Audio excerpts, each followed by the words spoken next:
Welcome to the Next Level Human podcast. As a human, you have a job to do. In fact, you have 4 jobs: to earn and manage money, to attain and maintain health and fitness, to build and sustain personal relationships, to find meaning and make a difference. None of these jobs are taught in school, and that is what this podcast is designed to do: to educate us all on living our most fulfilled lives through the mastery of these 4 jobs. I'm your host, Dr. Jade Teta, and I believe we are here living this life for 3 reasons and 3 reasons only: to learn, to teach, and to love. In this podcast, I will be learning, teaching, and loving right along with you. I'm grateful to have your company. Here's to our next level.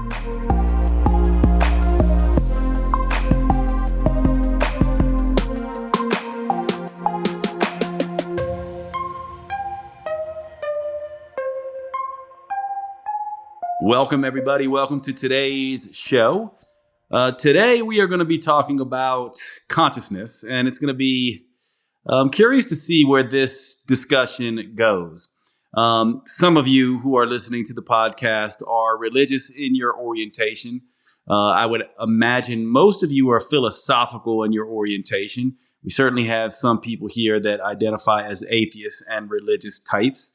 I know I've had conversations with you all via DMs and support and all of that kind of stuff. And I like the fact that there's such a broad audience for Next Level Human, and that both religious, different types of religions, types of people, and philosophically oriented people, and individuals who really have no belief, really, atheists. And I think most of you know I would probably most aptly classify myself as agnostic, meaning that I'm not convinced that it is wise to claim I either do or do not know for sure what is the nature of the universe and what is going on. However, in today's episode, we are going to talk a little bit about one belief system that I have been introduced to here very recently in the last 6 months and have been studying. And I want to talk to you today about this and weave in some of my beliefs. So as you're listening to this, as with most things with Next Level Human, what you want to do is you want to listen loosely. And what I mean by that is try not to become attached or triggered or anything else regarding this in terms of your beliefs. What you want to do is enter into this podcast with a loosely held orientation, if possible, being as humble in your belief system as you can, because what I'm going to present, I think, has utility for all of us in terms of how we may be able to orient our different belief systems into a better organizing framework, perhaps, around consciousness. And this discussion of consciousness oftentimes goes to aspects of the spiritual conversation that I think can be confusing for some people at best and irritating at worst. And these orientations would be things around what I would call spiritualist ideas or New Age ideas, things like the law of attraction, that the universe is somehow conspiring in your favor, or the universe has your back, so to speak. And this is oftentimes couched under the guise of quantum physics being something that proves these things, when in reality, I think if you talk to a true quantum physicist, which I am not, you will find out pretty quickly that that is not the case at all, that most people do not understand quantum physics at all. And most quantum physicists who study this thing their whole life will be quick to tell you they don't even quite understand it, but a lot of the things in quantum physics are sort of misattributed or misunderstood and claim to have New Age and sort of spiritual magic associated with them. We might call this spiritual woo or New Age inclinations. Now, let me be clear from my perspective, I really don't think there's anything wrong with these things. Yes, they can at sometimes be a bit annoying, and not annoying because they don't jive with my beliefs, just annoying because we don't necessarily know. And I know that can be a little bit annoying. But it is fun and perhaps very useful to play with beliefs. And let me tell you what I mean by this. What I have found in my work, first as a functional medicine clinician, and then later on as I've delved more and more into psychology, philosophy, and doing more life coaching work, is that what someone believes and holds to be true has a huge implication on the way the world shows up for them and the way that they can bounce back from negative events in their lives. And from my perspective, whatever belief someone holds is perfect from my perspective, so long as it meets two criteria. Criteria one being that it is helpful to them, that it helps them manage life, which can be, as we know, very difficult, very troubling, very trying at times. As the Buddhists say, life is suffering. And that's one of the first things that we need to understand about life. Life is not fair. Life can be incredibly difficult. We get to happen to life, but life oftentimes happens back. And so our beliefs, at best, should help us weather the storms of life. Should they not? Isn't this the entire point, perhaps, of religious orientations, philosophical orientations, and ethics and morals, and these kinds of things that help keep us on the straight and narrow? We all need both lighthouses and anchors in the storms of life, which will inevitably come. We all are going to suffer. That is one thing that we know. Pain is inevitable. Suffering is inevitable. Pain being physical pain, suffering being emotional pain. We are going to deal with things in our life that are not easy. We are all going to age. We are all going to die. These things are certain. So our beliefs should help us in this regard. And criteria two should be that they don't hurt others in the process. And from this orientation, you can see that many, many beliefs could help a person, but also in their action and in their practice, hurt others. So they can help us and hurt others. They can also hurt us and hurt others. And they also can help us and help others. And so my only true orientation has become whatever your belief is. I don't care if you believe that the universe is being run by a giant pink dinosaur. So long as that belief helps you and helps others, then I am all for that belief. Now, what I'm going to present today is a belief system that I think is directly compatible with many other belief systems, and that may be something to begin to consider. Because when we think about beliefs in the modern age, what we normally have is there's very few people that believe strictly in one thing. Their beliefs oftentimes diverge and meander and move up and down and side to side. There might be some, sort of Christian religious undertones. There might be some Buddhist and or Hinduism and or Taoist philosophy mixed in. And most of us really, when you really get down to it, there's very few fundamentalists left in the world that have a very strict interpretation in a religious sense of what the world is and lives their life that way. Most people have adjusted these religious doctrines and philosophical discussions and beliefs and come up with sort of their own hodgepodge of ways of looking at the world. And many of us might say this is new agey. Some of us might just call this the new spiritualism. There's many different ways to look at it, but I think we could admit that if you took 100 Christians or 1,000 Christians or 1,000,000 Christians and 1,000,000 Buddhists and 1,000,000 Jewish individuals and 1,000,000 New Age type people, and none of them are going to have exactly the same beliefs. So these beliefs do change and are held in different ways. And ultimately, we want to be able to have beliefs that serve us while not hurting others and hopefully help us and help others. And so to that to that bent, to that discussion, we're going to have a discussion today with two sort of philosophies or metaphysics. Now, if you're not used to reading philosophy and you don't understand what the term metaphysics means, it just simply means our sort of understanding of reality, the way that we think reality manifests. And so if you're have a Christian metaphysics, your reality is one that would be that there is a God, a man God, an anthropomorphic God that essentially is looking after humans, and that there is a heaven and a hell and all the things that entail a sort of Christian metaphysics. Now, if you are someone who has more of a Taoistic or Taoist metaphysics, you will not necessarily see universe as a consciousness that is aware of and or concerned with humans.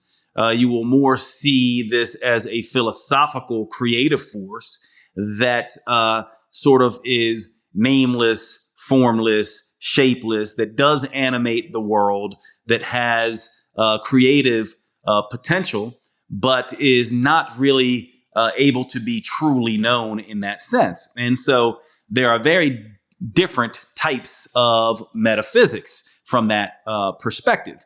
And we're going to talk about two of the big ones in philosophy, one being materialism, which is the metaphysics and or belief that matter, in a sense, creates consciousness. And then we're also going to be talking a little bit about the idea of idealism, which is, strictly speaking, the opposite, which says that consciousness or mind creates matter. And I'm going to be suggesting, at least loosely and humbly, that idealism may be the way that we want to be looking at the world, and that Taoism, which is my orientation, my primary orientation or metaphysics, is more idealistic in its nature. Now, why would I be doing that? Am I doing this so that you would take on an idealistic philosophy?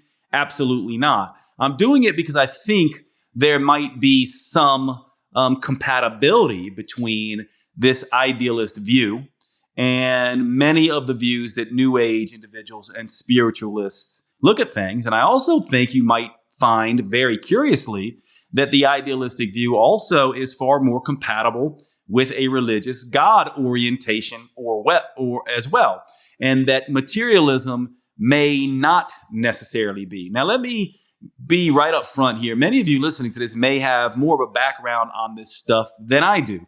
I'm just doing this podcast today because this is what I've been studying for the last 6 months. Primarily, if you're interested in one of the books that I've read, which I've now read 5 times, which probably isn't enough, but it is a book called Materialism is Baloney by Bernardo Kastrup.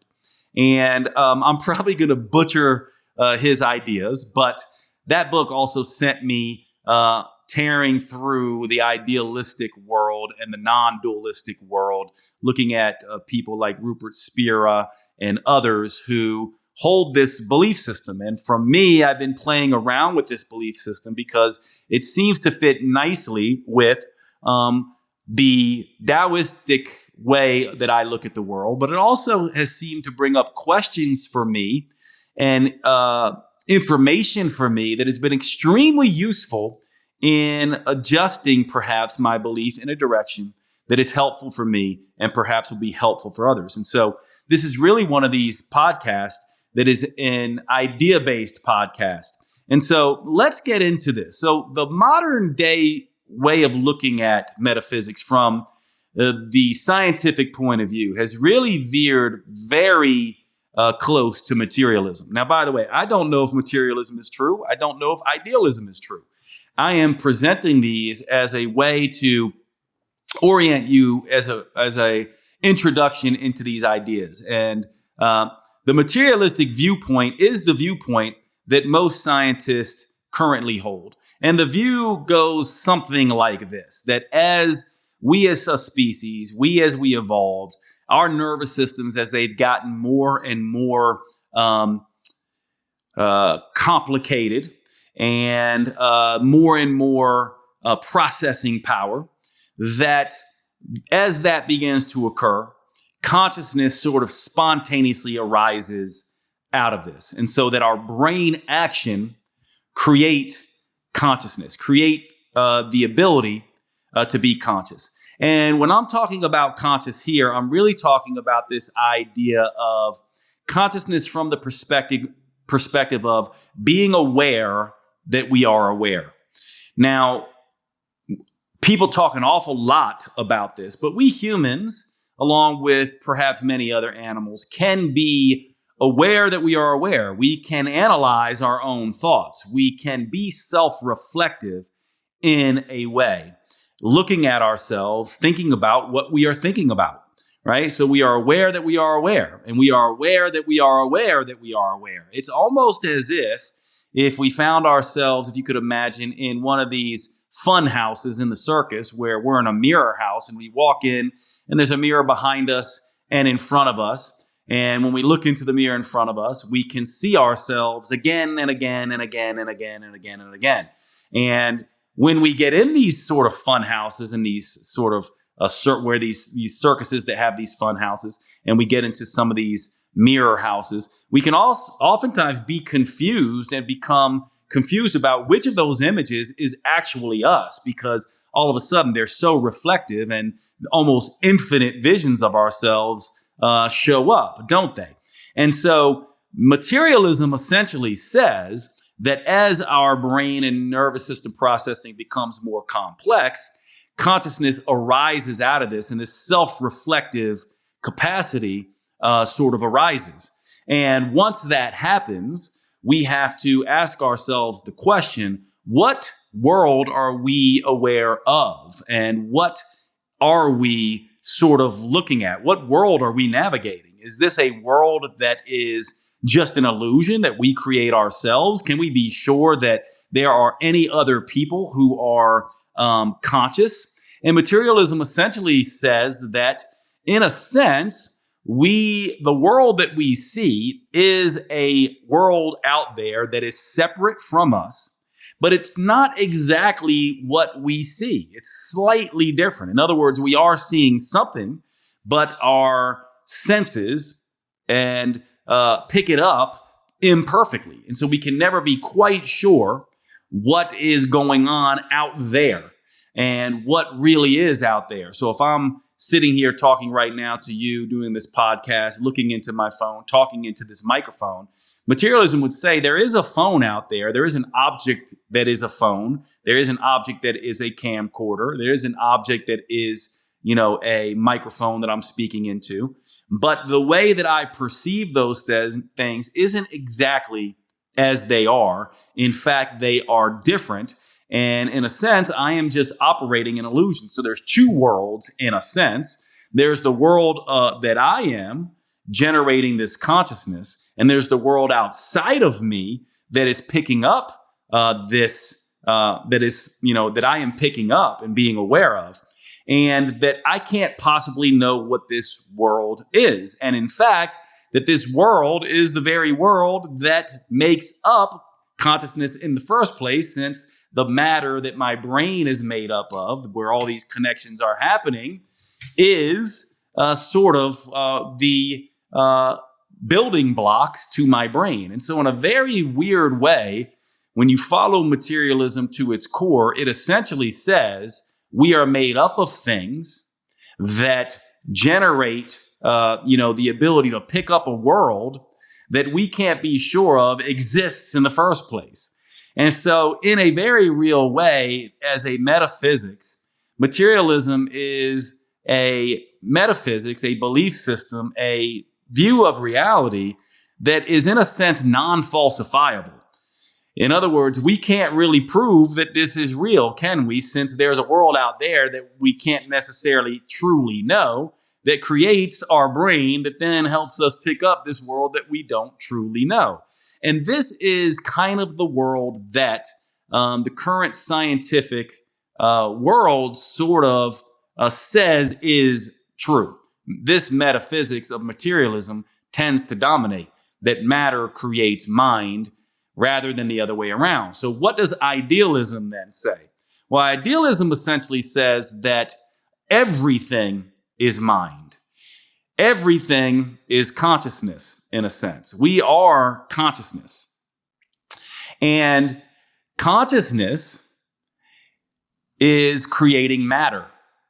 And so that me and this microphone I'm talking into and this phone that I am speaking into that's capturing my image, we are made of the exact same thing. We are all manifestations of mind. And so that there is a world out there in a sense, but we can't necessarily, as individuals, see this in the same way we can't, as Alan Watts would say, bite our own teeth in a sense, or see our own eyes in a sense, because we are mind in mind. In other words, it's all just mind. It's all just consciousness.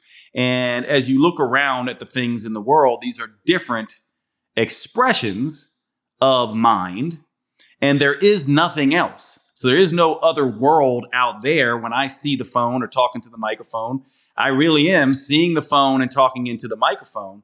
And yet they are made of the same material that I am made of. It is all just consciousness in a sense. And my brain, our brains, are simply a filter for this universal consciousness, almost like an antenna that downloads certain segments of this consciousness, and that time and space are, and the senses, seeing, tasting, hearing, touching, all of these kinds of things are ways that we experience this consciousness, which we are. So in a very real sense, the idealist philosophy might say something along the lines of, we are fish made of water swimming in an ocean that has no surface and no bottom, and has no beginning, no shore, and no end. So we are fish made of water swimming in water,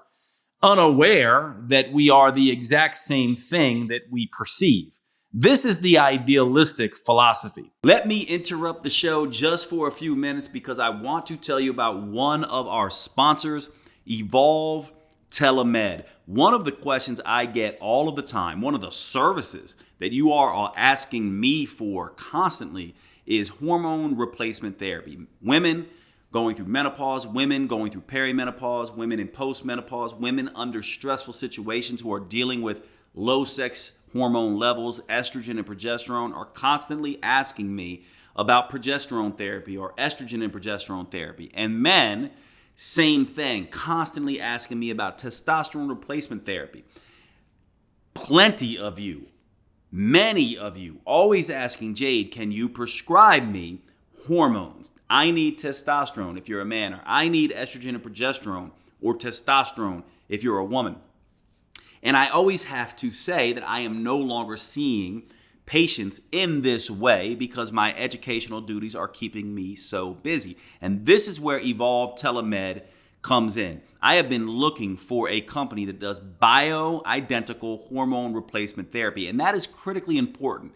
If you're going to be doing HRT or TRT, HRT being hormone replacement therapy for women, TRT being testosterone replacement therapy for men, if you are going to do these therapies, you want the bioidentical hormones. You want the hormones that your body makes naturally, that your body can recognize, that is no different from the hormones your body would make if you were making adequate levels.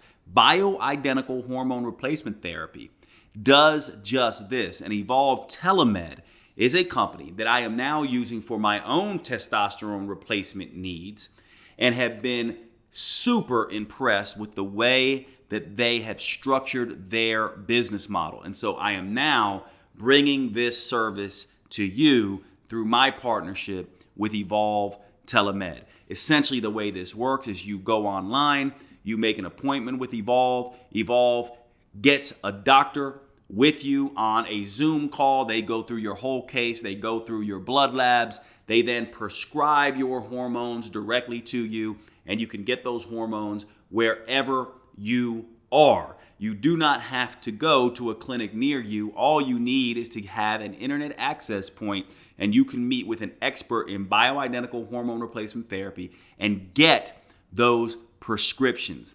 Now you can see why this is so powerful, can't you? Because this is something that so many of us need and can benefit from for our aging needs, our sexual health needs.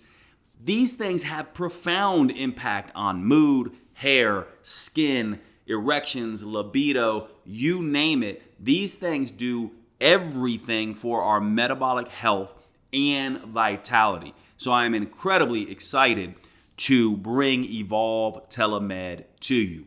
Now, the link that you go to is drjade.com/hormones.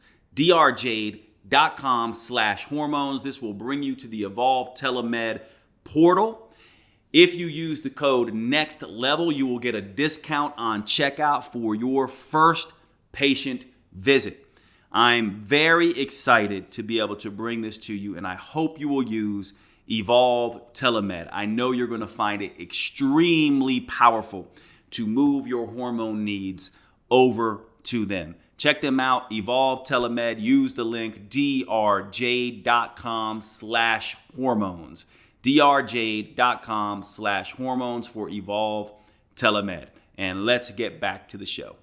And so one of the ways that you can think about this is you can think about this idea. Imagine you're looking at a lake, a body of water, and it's one of these completely still bodies of water that when you look in, it reflects. It has this reflective capacity that essentially allows you to reflect anything on top of it.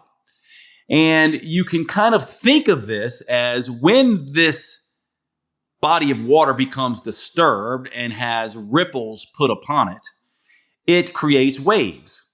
And as those waves form, as you look from one wave across the crest to another wave, you get this little trough, don't you? And at that point, you can see that there's some self-reflection happening, this mirror effect. In other words, one wave that is peaking is reflecting the other wave that is peaking, and there is this recognition across that divide of two waves. This self-reflective capacity begins to occur. And this now appears a lot like that funhouse we were talking about, doesn't it? Where you can see across this mirror, this divide. And when you do this, the consciousness that is occurring right there, this is where ego consciousness perhaps occurs. As soon as consciousness can become self-aware and reflect upon itself and essentially see itself almost like a, sort of a whirlpool forming in the middle of a lake, where across that boundary you can see yourself, or consciousness can see itself. This in idealism is what someone like a Bernardo Kastrup is referring to as ego consciousness. This idea that once this mind, this consciousness begins to form waves or ripples, and these ripples form these sort of troughs and crests, and there can be self-reflection across two waves, ego consciousness, in a sense, develops. In other words, we can then see ourselves. We can become aware that we are aware. And this, in the idealistic way of looking at it, is how we begin to form consciousness. Now, you can imagine as Jade Teta or you begin to form consciousness in one localized aspect of this infinite mind, I can then become self-aware of me. And you then could form also a whirlpool somewhere within this body of mind. And so could other individuals. And the reason, perhaps, that we don't remember, don't understand that we are all just part of the same exact consciousness or mind is because, in the words of Bernardo Kastrup, we become self-obfuscated in a sense. In other words, If I go outside in the middle of the day and look up at the sky, the bright sky, I won't see any stars. But those stars and the light that they are releasing are still reaching my eyes. They're just obfuscated or drowned out or blared out by the more powerful light of the sun. So now you could imagine the same thing could be happening when we become self-aware through this self-reflective aspect of universal consciousness. We become self-aware of ourselves. We get trapped in this funhouse, this aspect of these self-reflective, continuous reflections of these mirror images, and we forget that we are part of something larger. In the same way that when we're outside in the middle of the day, we forget that there are stars shining, even though they are, and even though that light is still reaching us. And this obfuscation makes us miss our connection to other humans and the greater source consciousness. So you might say, well, Jade, why are you going through this? And maybe this is sounding really confusing. I'm going through this because I have one of these pet peeves that something that I find troubling. And one of and just see what you think about this as well, because perhaps you don't find it troubling at all. But I hear many, many people speak in very spiritual, very flowery, in this very light, spiritual, flower, sweet type language. We're all connected. Everybody is one. Love and light. You've heard these terminologies. And then I'm shocked to see some of these people behave and act and think and talk in ways that are completely destructive to themselves and completely destructive to other people. Sometimes in violent ways, sometimes in destructive ways to themselves and others. And for me, I go, why is this the case?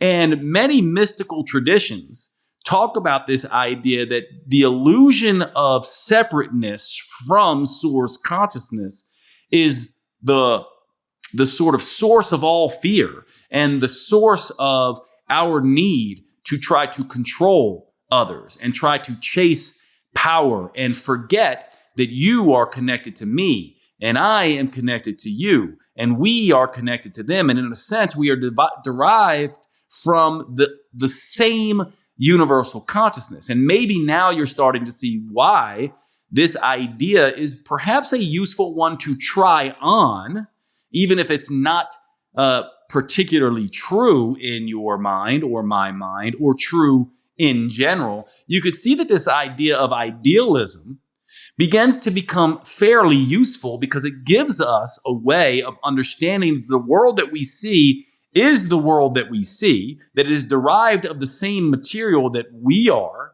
that we misapprehend our separateness from it, and as such, we create suffering where suffering may not necessarily belong, and we forget in a very powerful way that we are connected one to the other, that you are me in a sense, I am you. We are each individual reflections, expressions of source consciousness.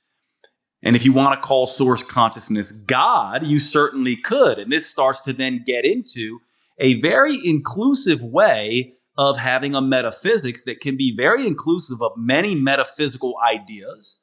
And in my mind, many religious orientations as well, because it looks and essentially says, perhaps there is a source consciousness. There is one creative force. And in a very real sense, this could be what many monotheistic religions call God. And in a sense, this could be, in a sense, what the Taoists call Tao, this creative universal consciousness that, essentially is animating all of life. And in a very real sense, this begins to teach us some of the mystical traditions and certainly some of the things that some people feel they tap into when they are doing meditation or when they are having sex or when they are having a psychedelic experience or any of these things, exercise. Whenever we tap into this feeling of euphoria that we are connected, that we are one, when we are praying, when we are meditating, this perhaps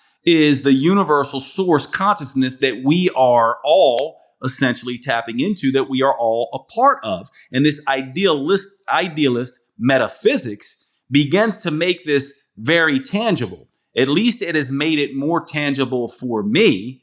And it begins to address this idea of, okay, Jade, then why do we feel so separate? And what are we exactly?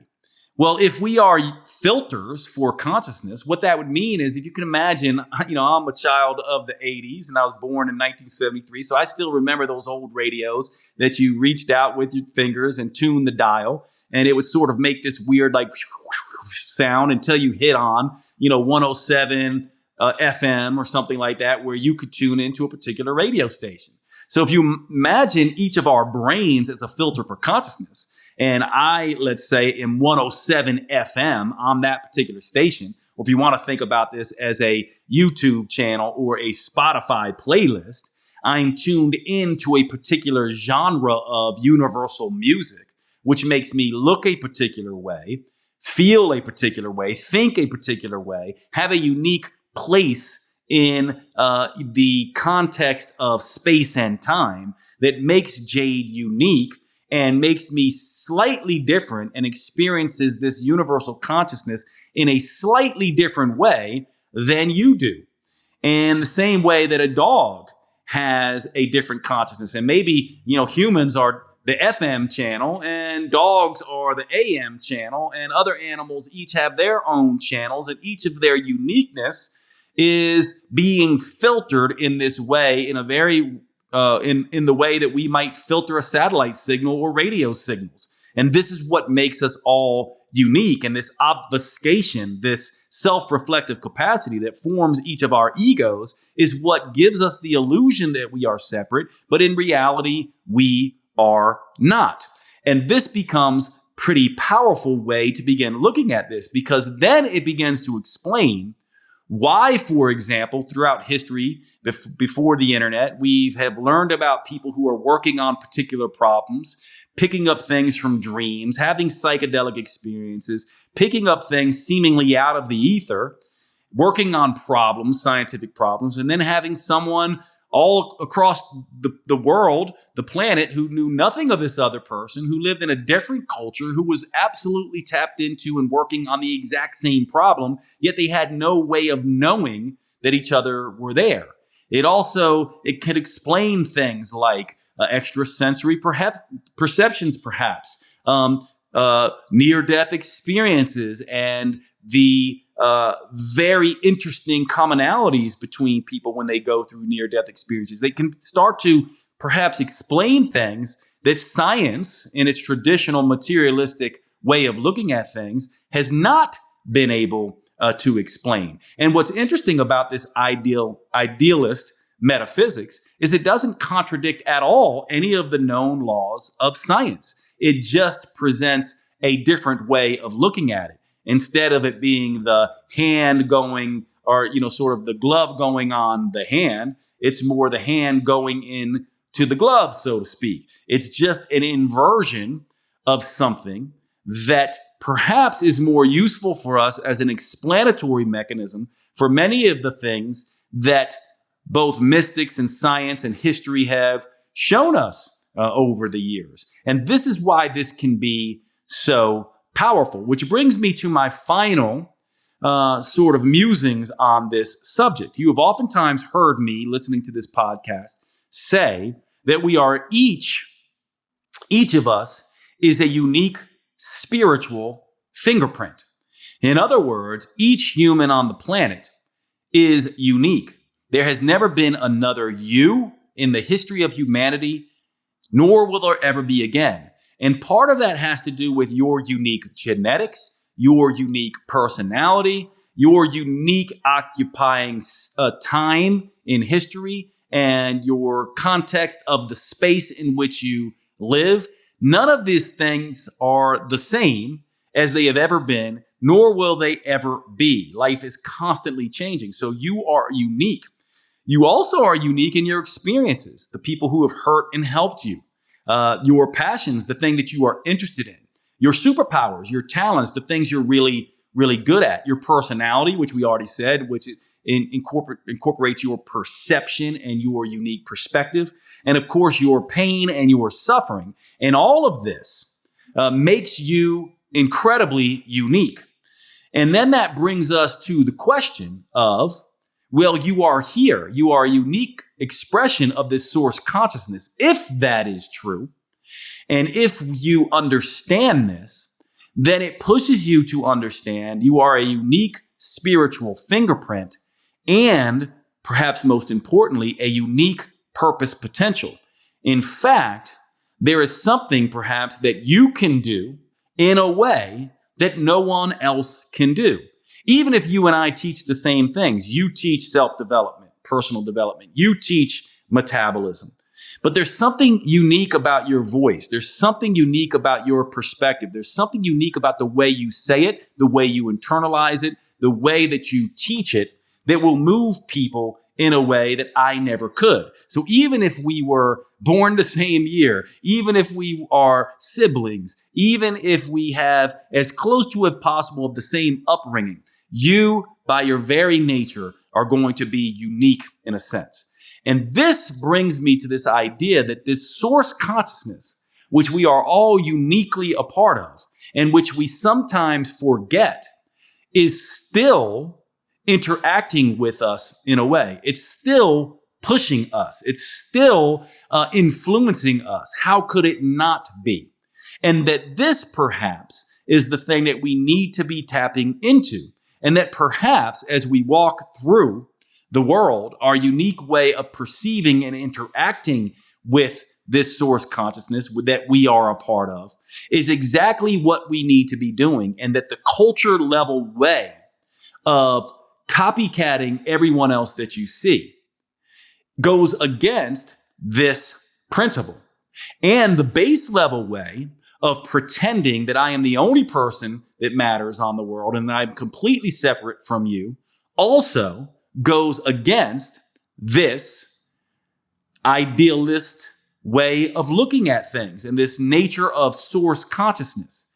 And perhaps this is why we have to understand that a next level human is someone that understands this and understands that they must always see themselves as an individual expression of source consciousness, while simultaneously understanding they are also a direct connection to source consciousness and to you as also a direct connection to source consciousness, which means we must always take care of ourselves and other because both are the same. You are me. I am you. We are them. They are us in a sense. And isn't this the nature of all spiritual, religious underpinnings in a very real sense? You can find this in every single religious allegory, myth, anything like that that you could possibly imagine. And these myths and these religions and these stories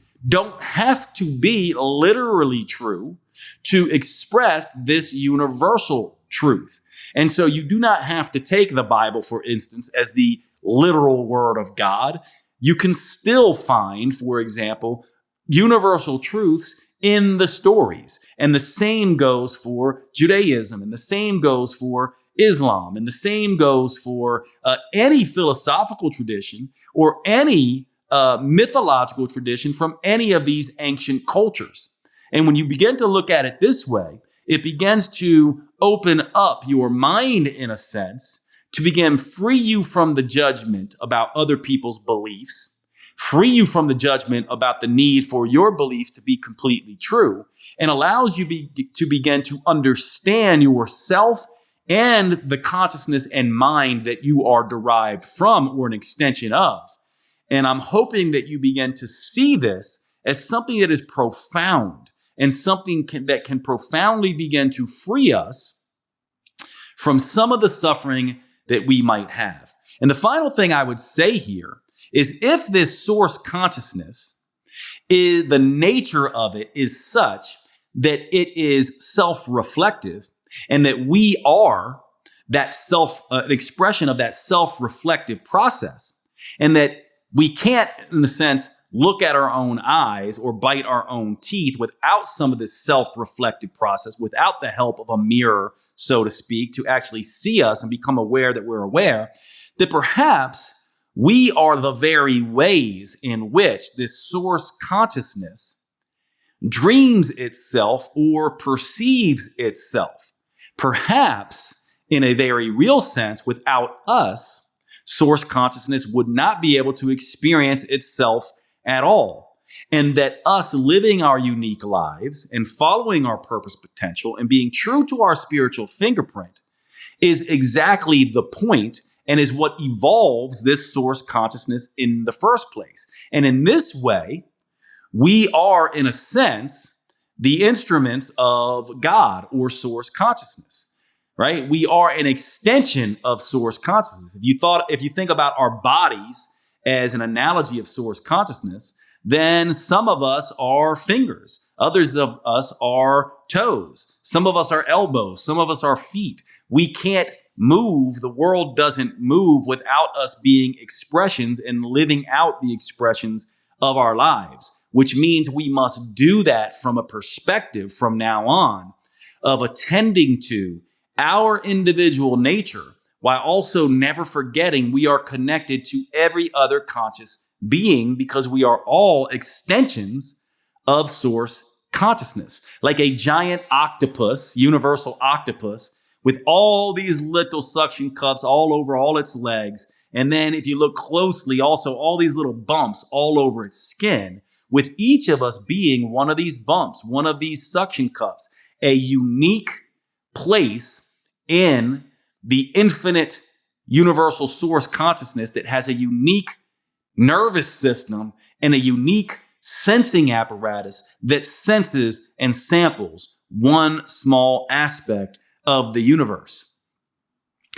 And how powerful this could be if we begin to take on the job of evolving source consciousness. Because when we think about what source consciousness is, if it includes everybody and everything, then that means it is integrative. It has to integrate everything. Then that means it's holistic. Then that means it's never divisive.